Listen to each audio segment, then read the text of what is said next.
Programme का silence please please don't do this.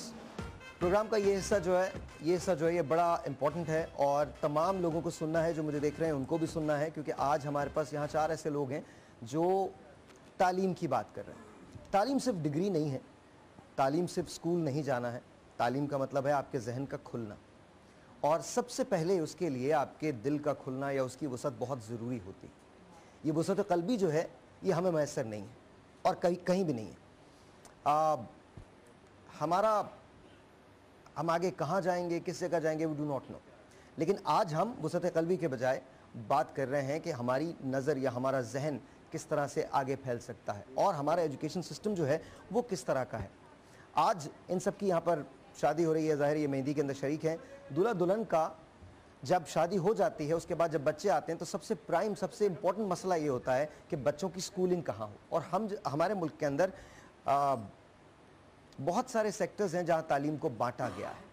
मदरसों में भी तालीम होती है, तालीम प्राइवेट स्कूल्स के अंदर भी होती है, तालीम गवर्नमेंट स्कूल्स के अंदर भी होती है, और फिर कुछ ऐसे निजी इदारे होते हैं जो बहुत हाई प्रोफाइल होते हैं और तालीम वहाँ भी दी जाती है। लेकिन तमाम की तमाम तालीम यकसा नहीं है। आज 4 लोग हमारे साथ हैं इसी इंपॉर्टेंट मौजू पे बात करने के लिए। मेरे साथ मौजूद हैं हारून रशीद साहब, अस्सलाम वालेकुम सर। मेरे साथ मौजूद हैं मुशीर हुसैन साहब, अस्सलाम वालेकुम।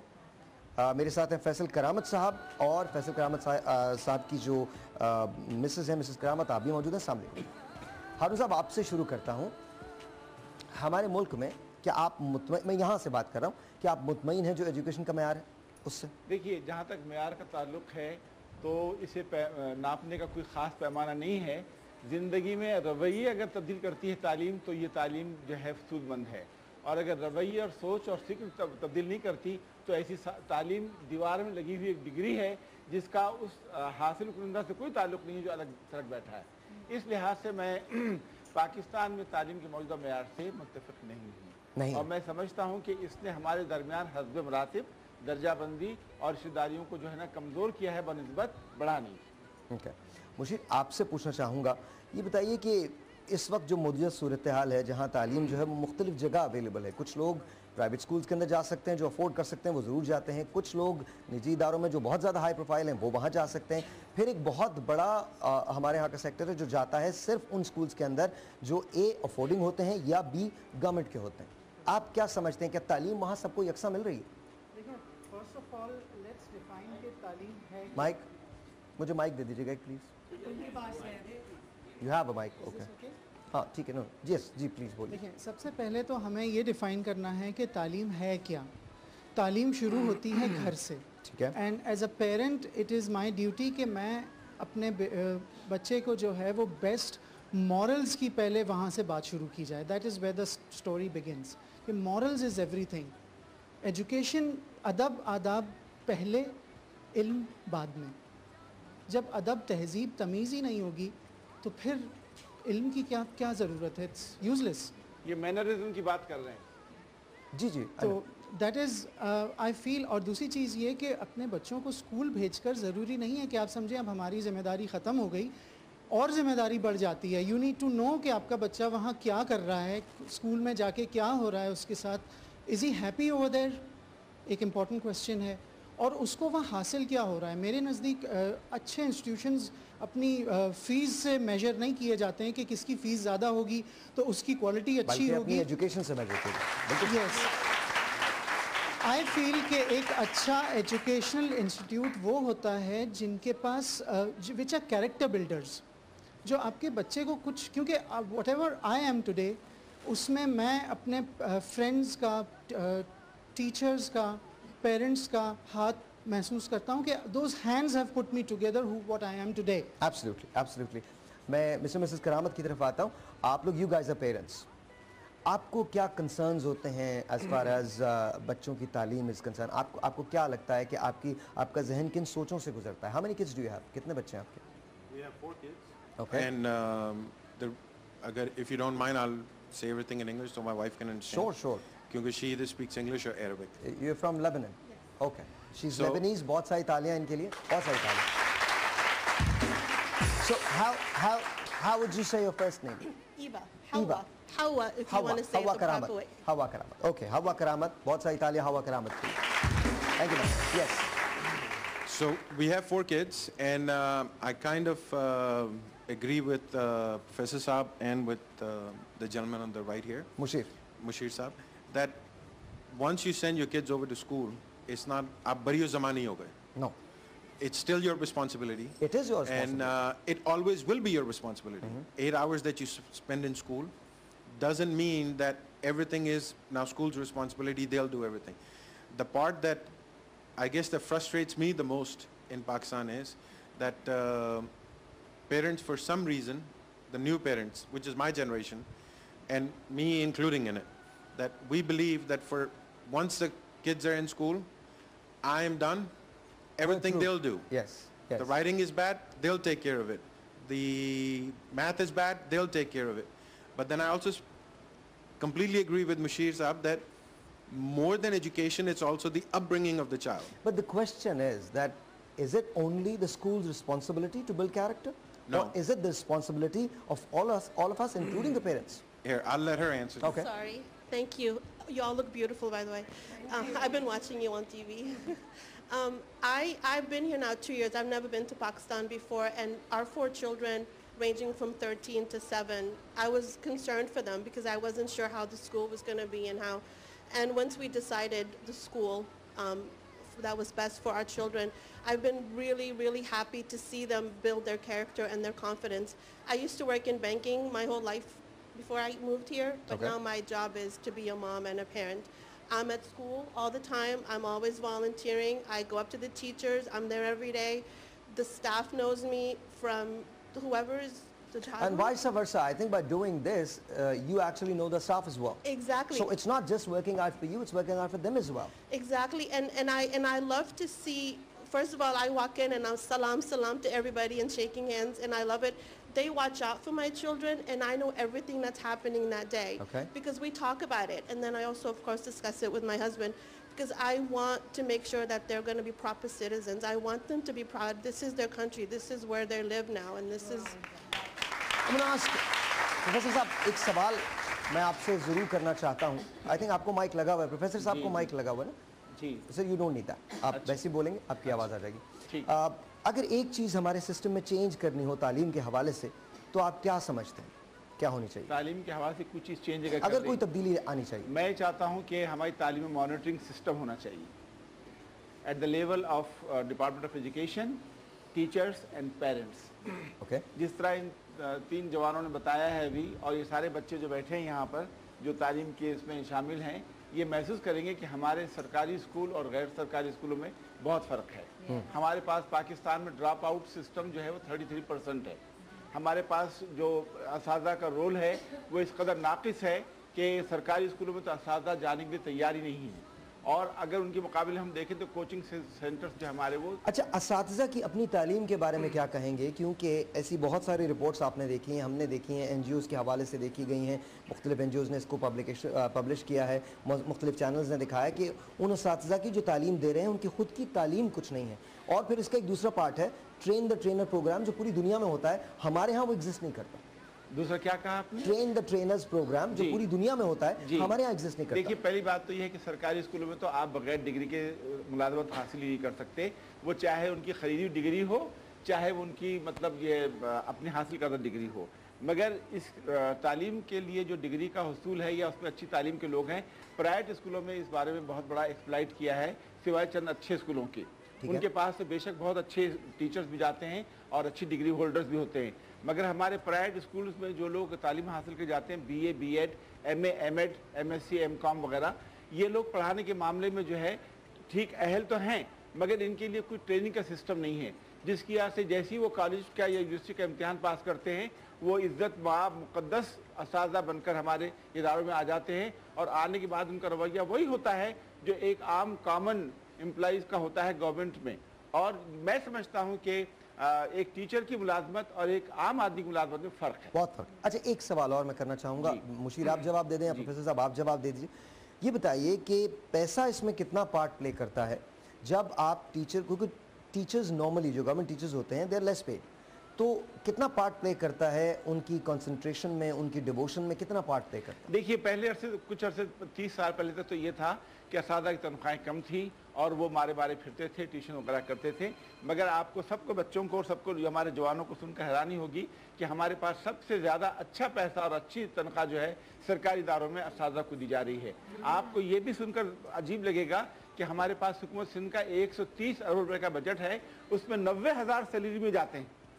90 अरब रुपये जो है हमारे पास सैलरीज में जाते हैं, तो उनके पास जो है पैसा है, मगर वो भी हमारे तरह से इस माशरे का इंसान है, वो जजीरों में नहीं रहते। उनकी भी ख्वाहिशात, उनकी भी ज़रूरियात, उनके बच्चों के मामलात हैं, वो इस सिलसिले में वैसा ही रहना चाहते हैं जैसा कि मैं, आप और आप लोग रहते हैं। इस वजह से मैं समझता हूँ कि उनको पैसे की तलब जो है उससे अलग कर देना इस माशरे में मुमकिन नहीं है। मुशीर साहब, आपसे एक सवाल करना चाहता हूँ। अभी हम बात कर रहे थे कि उनको पैसे से अलग कर देना, इसमें बिल्कुल दुरुस्त फरमा रहे हैं प्रोफेसर साहब, ऐसा मुमकिन नहीं होता। ये बताइए कि बहुत सारे प्रॉब्लम्स हमारे और इसी बात का ये शाखसाना है कि बहुत सारे प्रॉब्लम्स जो हैं वो घर से अक्रूड करके, एक्यूमुलेट करके वो स्कूल में लेके आते हैं और इसके बाद उनके बिहेवियर में वो चीज़ नज़र आना शुरू हो जाती है। जब बच्चों को तालीम दी जाती है तो उसमें कभी कभी एंगर होता है, कभी एंगुश होता है, कभी और बहुत सारे रंग हो जाते हैं। तो इससे बच्चों की शख्सियत पे क्या असर पड़ता है कि वो अपने घरेलू प्रॉब्लम्स को वहाँ लेके आते हैं? Important question.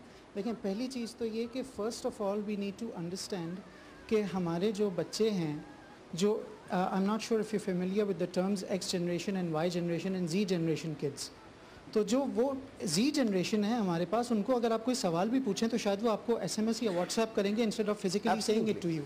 तो हमारे जो टीचिंग के नॉर्म्स हैं वो भी चेंज हुए हैं, and because the kids have changed. आपके पास हर तरफ टेक्नोलॉजी है, technology has done that, right? ठीक है, मगर वहाँ पे एक एफर्ट, इनिशिएटिव होना चाहिए कि टू इनकरेज द किड्स कि आप खुद रिसर्च करें, ना कि आप फजूल चीज़ें जो है इंटरनेट पे जो है वो just waste your time on it. तो बहुत सारी चीज़ें हैं जहाँ से आपने अपने आप को फोकस करना है, एजुकेशन में भी and as a parent as well. तो I think some of the institutions are doing a very good job. My son goes to Beaconhouse, तो वहाँ का एक तो मुझे अच्छी चीज़ ये लगी कि द इन्वायरमेंट इज़ फ्रेंडली। देखिए, पुराने ज़माने में there was a thing called respect, वो अभी भी होना चाहिए। कॉल मी ओल्ड फैशन्ड, लेकिन respect should be there. Yes, it should be there, ठीक है। But at the same time मैं ये ऐड करना चाहूँगा कि वो फ्रेंडलीनेस भी होनी चाहिए। देखें, आजकल के बच्चे को आप कहेंगे स्ट्रिक्टली कोई चीज़ करें, कहेंगे कि ये करो, वो नहीं करेगा, लेकिन अगर आप आराम से कहेंगे वो कर लेगा। अच्छा, I want to ask you as parents, do we live the dreams that our parents have, or do we live the dreams that the kids have? That's a good question. I'm amazed to see the children and the way they treat their parents in Pakistan. I love the way my husband treats Ammi Baba with respect, and I know that's something that's missing from where we used to live. But I also think that the parents have to teach their children how to do that. For example, I have seen many mom friends who are not very nice when they're speaking to the teacher or the headmistress. I mean, I know that they may not agree with what the teacher's doing or not, but yelling at a teacher in front of your child is not teaching them how to be respectful or confident. Because that's one thing, I love how my children are being confident now, but I think they're being confident on their own. They don't know that I'm going to go to the school and yell at the teacher on their behalf, and I think that's what the children here are missing. They always know that if I'm not happy with my grade, or if I'm not happy, or if I mistreat the teacher, then my mom is going to come and yell at them, because I've seen it happen in person. So I think we need to go back and have the mom. One final question before we call this off to everyone, and I'm going to ask everyone, but the same question. We are pushed for grades. Does grade actually identify if you're a good student or a bad student? Interesting question. मैं थोड़ा सा इसमें एक चीज़ add करना चाहूँगा कि जिस चीज़ पे हमें फोकस करना है ना, that is the intellect. Intellect does not come from grades. भाई, when my son was born, अक्सर लोग पूछते हैं आप इसे क्या बनाना चाहेंगे, मैंने कहा इंसान। दैट इज़ माई जॉब, कि मैं उसे इंसान बना दूँ, ये भी बहुत है। And then in the second phase I can help him कि वो करना क्या चाह रहा है। Absolutely, absolutely. That's it. Professor Saab. Mr. Khan, एक minute, let them finish, please. जी, please. पहली बात तो मैं ये बताऊं आपको कि मुशीर ने कहा है कि हमारे जो बच्चे बड़े स्कूलों में पढ़ते हैं, मैं आपको एक फिगर बताना चाहता हूं। इस वक्त पाकिस्तान में 4.5 करोड़ बच्चे हैं जो मतलब पढ़ रहे हैं, और इन 4.5 करोड़ बच्चों में से हमारे पास यूनिवर्सिटी की सतह पर जो पहुंच पाते हैं वो सिर्फ 13 लाख है। आप 13 लाख बच्चे पहुंच पाते हैं यूनिवर्सिटी की सतह पर। हमारे पास 3.5 करोड़ बच्चे ऐसे हैं गरीबों के जिन्होंने कभी स्कूल की दहलीज नहीं देखी, उनको नहीं मालूम क्या है। फिर दूसरी बात यह है, हमारे पास इतने सिस्टम ऑफ एजुकेशन है जिसमें कैडेट कॉलेज है, मदरसा है, स्कूल है, पीले स्कूल हैं, पीली यूनिवर्सिटीज़ है। ये जो प्राइवेट यूनिवर्सिटीज़ हैं, मैं इनको पीली यूनिवर्सिटीज़ लिखता हूँ क्योंकि इनके पास जो है एक दफ़ा आप दाखिल हो जाएं तो BBA और MBA आपको मिलके ही रहता है। तो अब अगर आप सोचिए कि इस तरीके से हमने अपनी तालीम को बढ़ाया है, हमारे पास प्राइवेट स्कूल बहुत अच्छा काम कर रहे हैं, उनका इंफ्रास्ट्रक्चर अच्छा है, उनके टेस्ट सिस्टम अच्छा है, उनके मैनेजम अच्छे हैं, उनके टीचर्स पंक्चुअल है, वो सब रेगुलर है, मगर एट व्हाट कॉस्ट? ये अफोर्डेबिलिटी जो है हमारे गरीब तलबा को या गरीब इलाकों को नहीं है। अच्छा, that was not the question. The question was professor साहब दैट कि क्या ग्रेड्स जो हैं वो आइडेंटिफाई करते हैं कि आप अच्छे स्टूडेंट हैं या बुरे स्टूडेंट हैं? नहीं, ये नहीं करते, ये नहीं कर पाते। जी सर, मैं लास्ट में जाऊंगा इस oh okay. I do think it's a combination. Grades are important. The world we live in, you have to have grades to move along to Yes. get into university. But I also believe that the way you are and encouraging, and that's something as society we need to do. You don't all have to be doctors Like and what Mushir engineers. said, intellect has nothing to do with grades. Exactly. Sir, So I'm a little bit realist on this one. आप बुरे grades लेकर आएंगे, let me see how you can get into any university. Doesn't matter if it's government or private. So either we have to compromise over there or either we have to compromise here. Forget अगर आप पाकिस्तान छोड़ देते हैं, मैं 20 साल America रहकर आया हूँ पाकिस्तान वापस, आप बुरे ग्रेड्स या GPA लेकर आए, मुझे घुस के दिखा दें किसी भी अमेरिकन यूनिवर्सिटी के अंदर भी। आपको अच्छी यूनिवर्सिटी से भी पढ़ना है। आपका जो पहले सवाल था कि are we living our dream और are we living our parents dream, regardless whose dream are you living, you still need to have eligibility criteria to enter a university. You have and to that's have good anywhere and grades. everywhere. So you have to be realistic on this. So you have intellect will build, and एक और आपने सवाल उससे पहले किया था. So I don't know if I'll be disagreeing with Professor Saab or not, even though he has a lot more experience than me. Yes, I agree there's a lot of dropouts in Pakistan, but these Pakistani kids I've seen with my own eyes. 20 साल America में रहा हूँ, जब वहाँ पे American universities में जाते हैं, एक कमरे में 10-10 रहते हैं, वहीं से वो सारे डॉक्टर बनते हैं, Yes. दुनिया के बड़े इंजीनियर बनते हैं, वहीं से बनते हैं. Because और इसका जवाब प्रोफेसर साहब ने खुद ही दिया था कि इनका सिस्टम जो है वो बेहतर है, वो खुद ही उन्होंने जवाब दिया था. सर लेकिन हमारे पास जो कैपेसिटी है हमारे बच्चों की, वो दुनिया से अनमैच्ड है. Yes, yes. No question.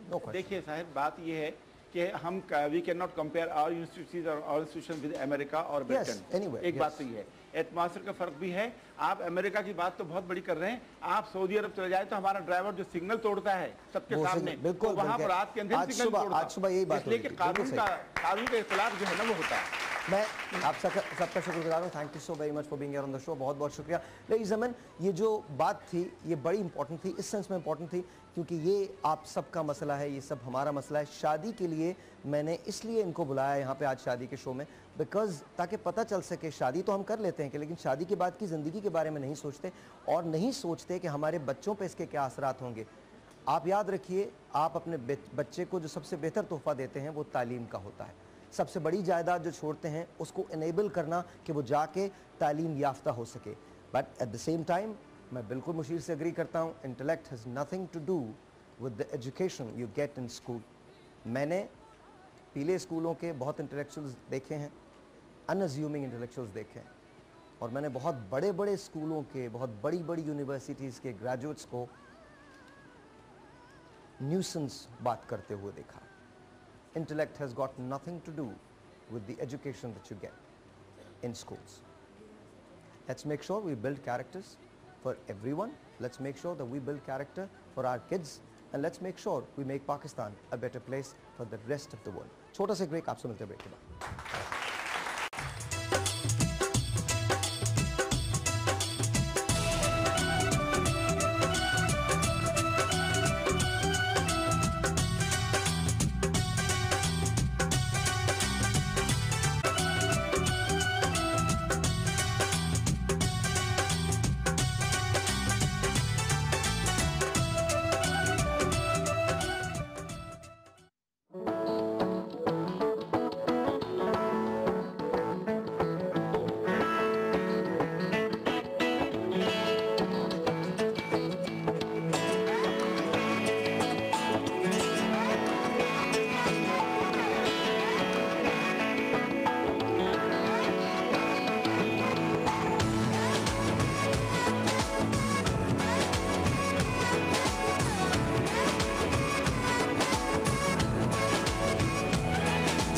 खातिर तड़पे पहले से ही क्या उसे तड़पाना। ओ जालिमा, ओ जालिमा, जो तेरे इश्क में बहका पहले से ही क्या उसे बहकाना। ओ जालिमा, ओ जालिमा, जो तेरी खातिर तड़पे पहले से ही क्या उसे तड़पाना। ओ जालिमा, ओ जालिमा, जो तेरे इश्क में बहका पहले से ही क्या उसे बहकाना। ओ जालिमा, ओ जालिमा, आंखें मरहबा, बातें मरहबा, मैं 100 मर्तबा दीवाना हुआ। मेरा ना रहा जब से दिल मेरा तेरे हुस्न का निशाना हुआ। जिसकी हर धड़कन तू हो ऐसे दिल को क्या धड़काना। ओ जालिमा, ओ जालिमा, जो तेरी खातिर तड़पे पहले से ही क्या उसे तड़पाना। ओ जालिमा, ओ जालिमा,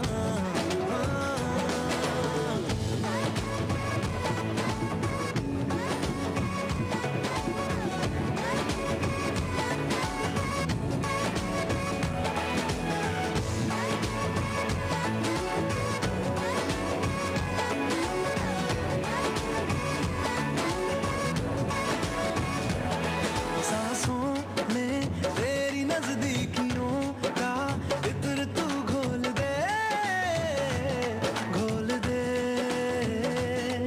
मैं ही क्यों इश्क जाहिर करूं, तू भी कभी बोल दे, बोल दे। सांसों में तेरी नजदीकियों का इत्र तू घोल दे,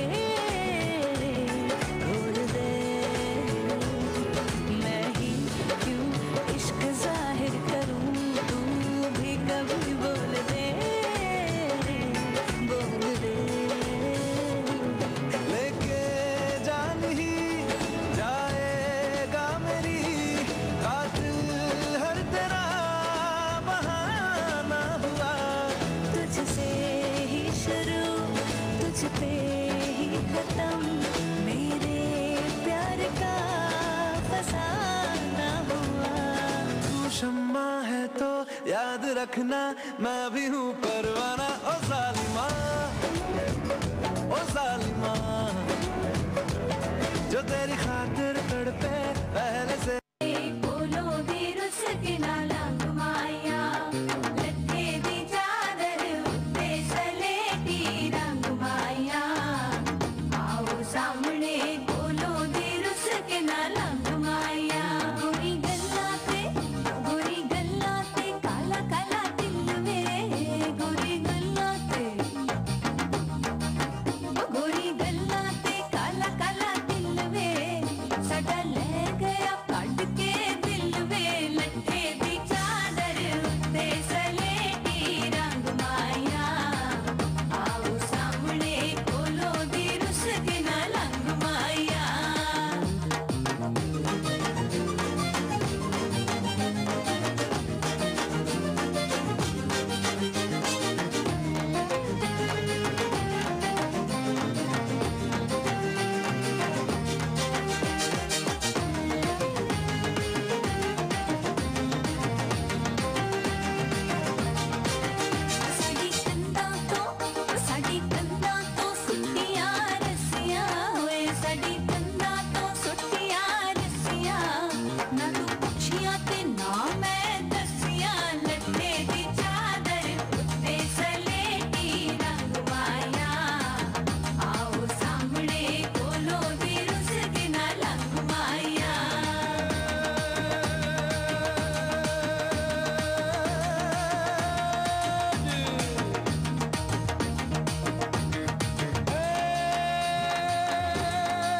चादर उत्ते सलेटी रंग माया आवो सामने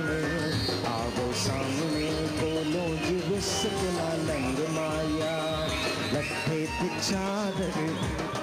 ये म्यूजिक बंद करे, गाना चलने दीजिए, गाना बंद कर दीजिए। थोड़ा पीछे हो जाइए आप लोग, पीछे हो जाइए, पीछे।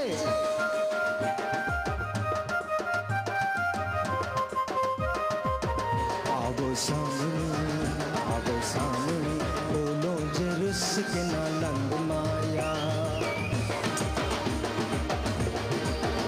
तेरी माँ ने थोड़ा सा माइक खोलिए। 1 2 3 4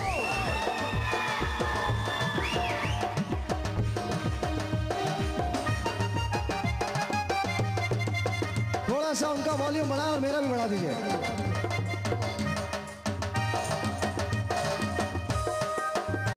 This is nice. हाय हाथ ऊपर। लट्ठे पे चादर पे सलेटी रंग माया आवो सामने बोलो जरुस के ना लंग माया लट्ठे पे चादर पे सलेटी रंग माया आवो सामने बोलो जरुस के ना लंग माया दोबार।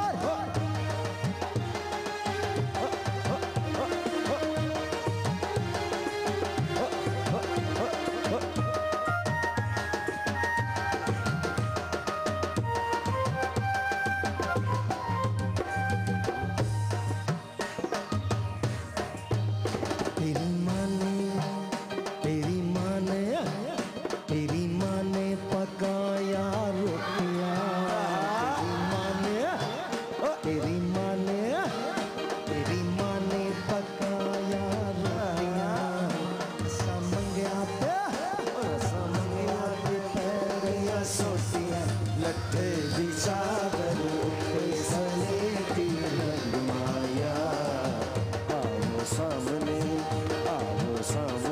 बोलो भी रुस के ना लंग माया तेरी माँ ने पकाए अंडे तेरी माँ ने पकाए अंडे असा मंगया ते पै गए डंडे लट्ठे दी चादर उत्ते सलेटी रंग माया आवो सामने बोलो भी रुस के ना लंग माया।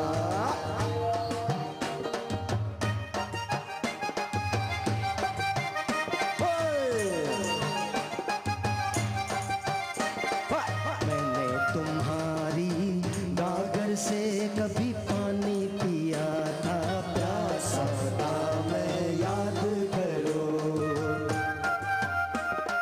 मैंने तुम्हारी गागर से कभी पानी पिया था प्यासा था मैं याद करो। सुन लो जरा गोरी तुम शर्मा के थोड़ा सा बल खाएंगे वो दिल याद करो। मैंने तुम्हारी गागर से कभी पानी पिया था प्यासा था मैं याद करो।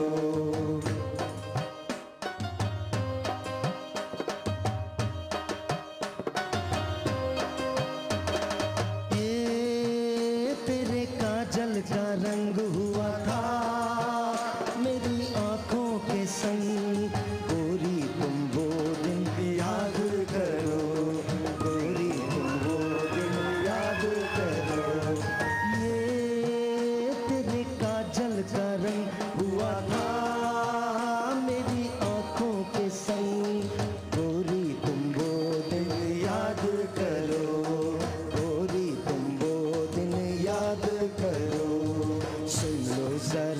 गोरी तुम शर्मा के थोड़ा सा बल खाए थे वो दिन याद करो। मैं कुछ कह ना सका शानों से जब आंचल गिरा, गोरी तुम वो दिन याद करो, गोरी तुम वो दिन याद करो। मैं कुछ कह ना सका शानों से जब आंचल गिरा, गोरी तुम वो दिन याद करो, गोरी तुम वो दिन याद करो।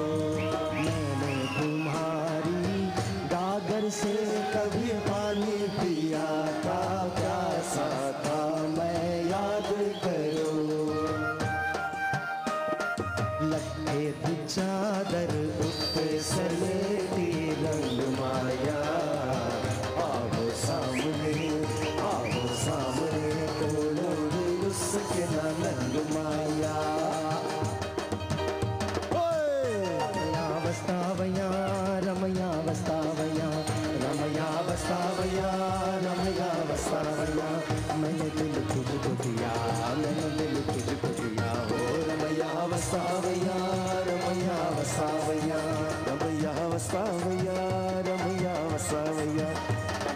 दुनिया बोही दुनिया वाले बोही, एक तारा न जाने कहाँ छुप गया, एक तारा न जाने कहाँ छुप गया। इस देश में तेरे परदेश में कोई किस्मत का मारा कहाँ मिल गया, कोई किस्मत का मारा कहाँ लुट गया। ओ आज पछताऊं तो क्या मैं दुख पाऊं तो क्या, आज पछताऊं तो क्या मैं जो दुख पाऊं तो क्या। मैंने दिल तुझको दिया, मैंने दिल तुझको दिया।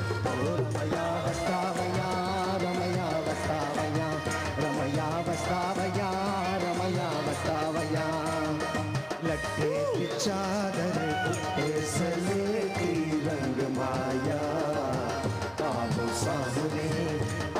सामने कोलों दिल उसके रंग माया।